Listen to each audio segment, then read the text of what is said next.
भक्ति योग में आज का प्रसंग है पाप से छूटने का उपाय। पाप पयोनिधि जन मन मीना। पहले हमारे समझ में यह बात नहीं आई थी। पाप में मनुष्य का इतना मन कैसे लग जाता है, क्या बात है। परंतु आजकल देखते हैं तो कई जगह यह बात सुनने में आती है कि बिना पाप अन्याय किए, झूठ कपट किए हम जी नहीं सकते। जीवन का आधार पाप को मान लिया। ऐसे जो पापों में रचे पचे हैं, उनसे कहा जाए कि तुम नाम जप करो तो बड़ा कठिन हो जाएगा। पापी के मुख से भगवान का नाम नहीं आता। पाप अधिक होने के कारण ऐसी दशा हो जाती है। इस विषय में मेरे मन में एक बात आती है, आप भाई बहन ध्यान दें। हम तो हिम्मत करके राम राम करेंगे ही, ऐसा पक्का निश्चय करके नाम जप में लग जाओ तो पाप ठहरेगा नहीं। ये दोनों साथ में नहीं रह सकते। पाप भाग जाएगा। भगवान के नाम का आश्रय लेकर ये निश्चय करो कि उसका पाप नष्ट हो जाता है। जो दृढ़ होकर भजन करता है, तो हम भी दृढ़ व्रत होकर भजन करेंगे। दृढ़ता से हम भजन में ही लग जाएंगे तो फिर पाप ठहरेगा नहीं, अशुद्धि टिकेगी नहीं। जैसे सूर्योदय होने पर अमावस्या की बड़ी काली रात ठहर नहीं सकती, ऐसे ही आप लोग कृपा करके रात दिन राम नाम में लग जाओ तो सब पाप नष्ट हो जाएंगे।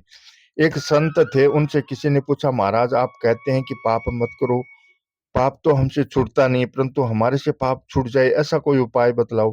पाप छोड़ने की हमारी हिम्मत नहीं होती। संत ने कहा, तुम रात दिन राम राम जप में ही लग जाओ। पाप पयो निधि जन मन मीना। ऐसे पापी लोगों को भी यह उपाय संत ने बताया।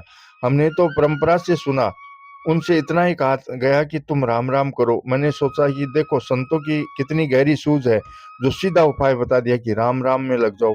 राम राम में लगने से क्या होगा कि राम नाम भीतर बैठ जाएगा। अभी तो बाहर से होता है। प्रथम राम रसना शिवर, द्वितीय कंठ लगाए, तृतीय हृदय ध्यान दर, चौथे नाभ मिलाए।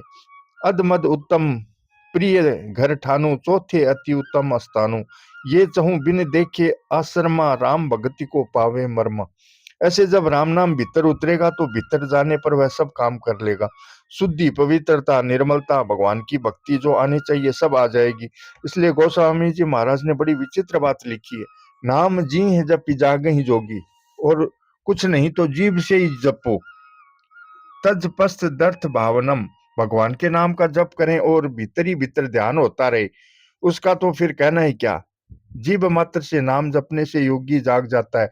जो नाम का जप करते हैं जीभ मात्र से ही, वे भी ब्रह्मा जी के प्रपंच से वियुक्त होकर विरक्त संत हो जाते हैं। जीभ मात्र से जप करना है भी सुगम। बहुत से लोग कह देते हैं, तुम नाम जपते हो तो मन लगता है कि नहीं लगता। अगर मन नहीं लगता है तो कुछ नहीं, तुम्हारे कुछ फायदा नहीं। ऐसा कहने वाले वे भोले वाले हैं। वे भूल में इस बात को जानते ही नहीं, क्योंकि उन्होंने कभी नाम जप करके देखा ही नहीं। पहले मन लगेगा, पीछे जप करेंगे, ऐसा कभी हुआ है? और होगा भी नहीं। ऐसी संभावना है क्या पहले मन लग जाए और पीछे राम राम करेंगे? ऐसा नहीं होता।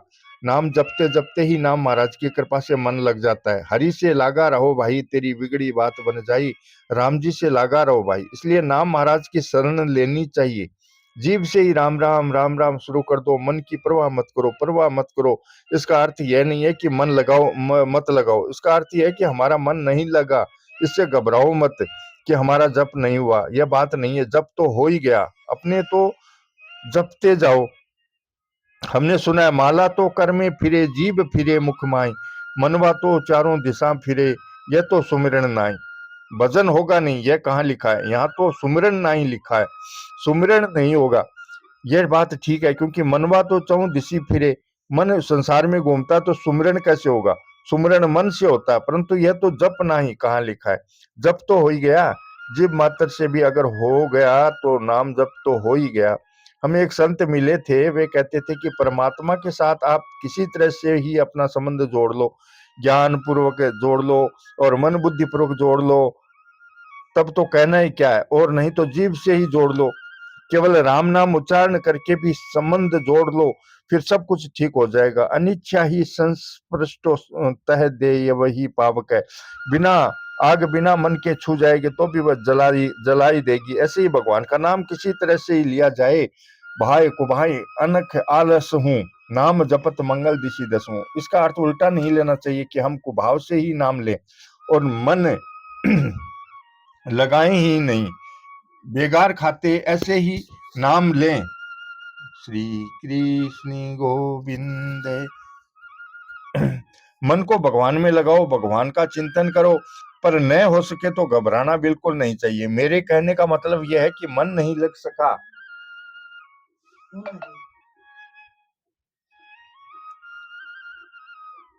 तो ऐसा मत मानो कि हमारा नाम जब निरर्थक चला गया। अभी मन न लगे तो परवाह मत करो, क्योंकि आपकी नियत जब मन लगाने की है तो मन लग जाएगा। एक तो हम मन को लगाते ही नहीं और एक मन लगता नहीं। इन दोनों अवस्थाओं में बड़ा अंतर है। ऐसे दिखने में तो दोनों की एक सी अवस्था ही दिखती है, कारण कि दोनों अवस्थाओं में ही मन तो नहीं लगा। दोनों की यह अवस्था बराबर रही, परंतु बराबर होने पर भी बड़ा भारी अंतर है। जो लगता ही नहीं उसका तो उद्योग भी नहीं है, उसके मन लगाने का विचार ही नहीं है। दूसरा व्यक्ति मन को भगवान में लगाना चाहता है पर लगता नहीं। भगवान सबके हृदय की बात देखते हैं। रहती न प्रभु चित चूक किए की, करत सुरति सब बार हिए की। भगवान हृदय की बात देखते हैं कि ये मन लगाना चाहता है पर मन नहीं लगा तो महाराज उसका बड़ा भारी पुण्य होगा, भगवान पर उसका बड़ा असर पड़ेगा। वे सबकी नियत देखते हैं। अपने तो मन लगाने का प्रयत्न करो, पर न लगे तो उसमें घबराओ मत और नाम लिए जाओ, राम राम राम। प्रवचन 3। तीसरा प्रवचन महाराज जी का, नाम जप का अनुभव। राम नाम की वंदना का प्रकरण चल रहा है। इसमें राम नाम की महिमा का वर्णन भी आया है। इसकी महिमा सुनने से राम नाम में रुचि हो सकती है, पर इसका महात्म्य तो राम नाम जपने से ही मिलता है। नाम महिमा कहने और सुनने से उसमें रुचि होती है और नाम जप करने से अनुभव होता है, इसलिए बड़ी उपयोगी बात है। इसकी वास्तविकता जपने से ही समझ में आएगी, पूरा पता उससे ही लगेगा। जैसे भूखे आदमी को भोजन की बात बताई जाए तो उसकी रुचि विशेष हो जाती है, पर बिना भूख के भोजन में उतना रस नहीं आता। जोर से भूख लगती है तब पता लगता है कि भोजन कितना बढ़िया है। वह रुचता है, जसता भी है और पच भी जाता है। उस भोजन का रस बनता है, उससे शक्ति आती है। ऐसे ही रुचि पूर्वक नाम का जप करने से ही नाम का महात्म्य समझ में आता है। इसलिए ज्यों ज्यों अधिक नाम जपते हैं त्यों ही त्यों उसका विशेष लाभ होता है। जैसे धन कमाने वालों के पास धन ज्यादा बढ़ जाता है तो उनके धन का लोभ भी बढ़ता जाता है, परंतु अंत में वह पतन करता है, क्योंकि धन नाशवान वस्तु है। मानो साधारण आदमी के धन का अभाव थोड़ा होता है, धनी आदमी के अभाव ज्यादा होता है। साधारण आदमी के सैकड़ों का धनी के हजारों का, अधिक धनी के लाखों का, और उससे भी बड़े धनी के करोड़ों का घाटा होता है। वैसे ही भजन करने वालों के भी भजन की जरूरी होती है। जो इसकी महिमा जानते हैं उन्हें बहुत बड़े अभाव का अनुभव होता है कि हमारे भजन बहुत कम हुआ, परंतु जो लोग भजन नहीं करते हैं उन्हें पता ही नहीं, वे इसके महात्म्य को जानते ही नहीं, परंतु वे जो ही अपने में कमी समझते हैं त्यों ही भजन का महात्म्य समझ में आता है। ऐसे महात्म्य को समझने वालों के लिए लिखा है कि नाम के उच्चारण मात्र से कल्याण हो जाए। भगवनाम कौमुदी नाम एक ग्रंथ है, उसमें बड़े शास्त्रार्थ दृष्टि से विवेचना की गई है। नाम का उच्चारण करने वाले नाम के पात्र माने गए हैं। जैसे गजेंद्र ने आर्त होकर भगवान का नाम लिया तो भगवान प्रत्यक्ष प्रकट हो गए। आर्त होकर जो नाम लिया जाता है उसका बहुत जल्दी महत्व दिखता है। ऐसे ही भावपूर्वक नाम लिया जाता है उसका विलक्षण ही असर होता है। एक पद में आता है, कृष्ण नाम जब श्रवण सुनीरी में आली, बुलीरी भवन हो तो बावरी बहिरी।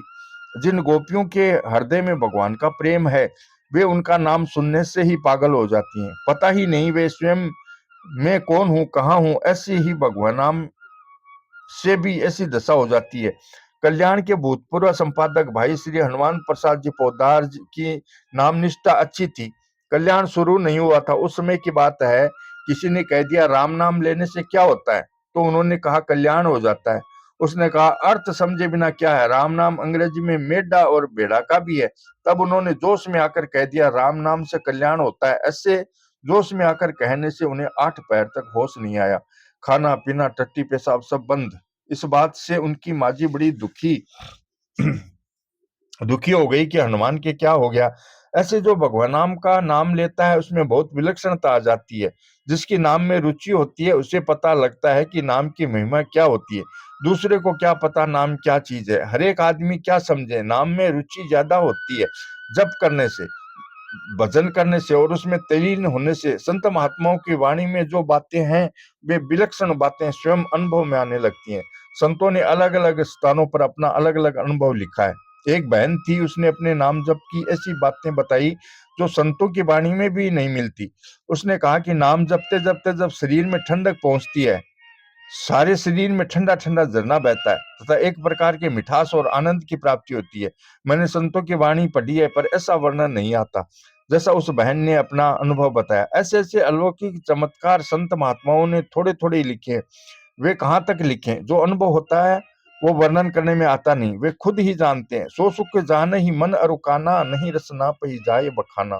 वह कहने में नहीं आता, आप इसमें लग जाएं। भाइयों से बहनों से सबसे मेरी प्रार्थना है कि आप नाम जप में लग जाएं। आप निहाल हो जाएंगे और दुनिया निहाल हो जाएगी, सब पर असर पड़ेगा और आपका तो क्या कहें, जीवन धन्य हो जाएगा। भगवान नाम की अपार महिमा है।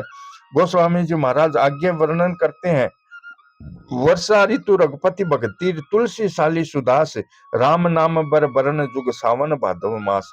पहले राम नाम के अवयवों का वर्णन हुआ, फिर महामंत्र का वर्णन हुआ, अब दो अक्षरों का वर्णन होता है, र और मैं। ये दो अक्षर हैं जो भगवान के प्यारे भक्त हैं। वे साली बढ़िया चावल की खेती है और वर्षा ऋतु श्री रघुनाथ जी महाराज की भक्ति है।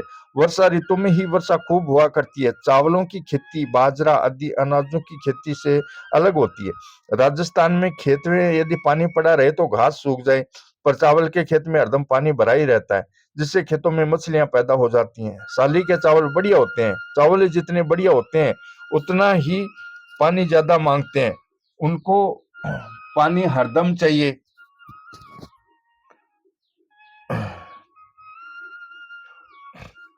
रा और में ये दो श्रेष्ठ वर्ण है। ऐसे ही श्रावण और भाद्र, इन दो मासों की वर्षा ऋतु कही जाती है। श्रेष्ठ भगत के यहाँ राम नाम रूपी वर्षा की झड़ी लगी रहती है। आगे गोस्वामी जी महाराज कहते हैं, आखर मधुर मनोहर दोहूं, बरन बिलो चन जन जिए जोऊं। वे दोनों अक्षर मधुर और मनोहर हैं।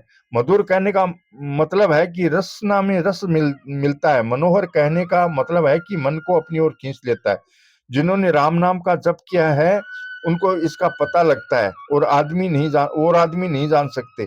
विलक्षण बात है कि राम राम करते करते मुख में मिठास पैदा होता है। जैसे बढ़िया दूध हो और उसमें मिश्री पीसकर मिला दी जाए तो वह कैसा मीठा होता है, उससे भी ज्यादा मिठास इसमें आने लगता है। राम नाम में लग जाते हैं तो फिर इसमें अद्भुत रस आने लगता है। ऐसे ये दोनों अक्षर मधुर और मनोहर हैं। वर्ण बिलोचन जन जिए जो, ये दोनों अक्षर वर्णमाला की दो आंखें हैं।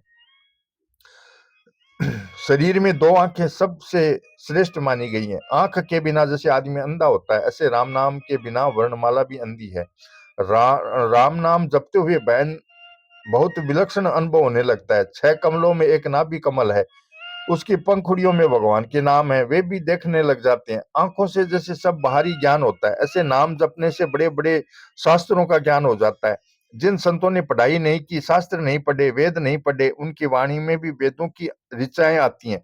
वेदों में जैसा लिखा है वैसी बातें उनकी साखियों में, वाणियों में आती हैं। वेदों का ज्ञान उनको कैसे हो गया? राम नाम महाराज से। राम नाम महाराज सब अक्षरों की आंख है, आंखों से दिखने लग जाता है और विचित्र बातें दिखने लग जाती हैं। श्री रामदास जी और श्री लालदास जी महाराज दोनों की मित्रता थी। उन दोनों की मित्रता की कई बातें मैंने सुनी है। एक बार एक माई भोजन लेकर जा रही थी तो उन दोनों ने आपस में बात कही कि वह जो माई भोजन ला रही है उसमें राबड़ी है, अमुक साग है और ऐसी ऐसी चीजें हैं, और उल्टा कटोरा भी साथ में है। फिर जब देखा तो वैसी ही बात मिली। इस प्रकार लौकिक नजर से भी विशेषता आ जाती है। एकांत में भजन करते हुए उन्हें ऐसा अनुभव होता है कि अमुक जगह अमुक बात हो रही है। इन बातों को संत लोग प्रकट नहीं करते। रिद्धि सिद्धि आ जाती है और कभी कुछ बात प्रकट हो जाती है तो वे कहते हैं कि चुप रहो, हल्ला मत करो, लोगों को बताओ मत, अंधेरे में रात में दिखने लग जाए। ऐसे चमत्कार होते हैं। यह तो मामूली चमत्कार है। विशेष बात यह है कि नाम जप से तत्व ज्ञान हो जाता है, जो परमात्मा का स्वरूप है, स्वयं का स्वरूप है, इन सब का अनुभव हो जाता है। यह मामूली बात है क्या? लौकिक चमत्कार दिख जाना कोई बड़ी बात नहीं है। राम नाम के अपार अनंत शक्ति भरी हुई है। इसलिए गोस्वामी जी महाराज कहते हैं, बरन बिलोचन जन जिए जो, भक्तों के हृदय को जानने के लिए ये नेत्र हैं। श्री कृष्ण गोविंद हरे मुरारी, हे नाथ नारायण वासुदेवा। श्री कृष्ण गोविंद हरे मुरारी, हे नाथ नारायण वासुदेवा। जय श्री कृष्ण।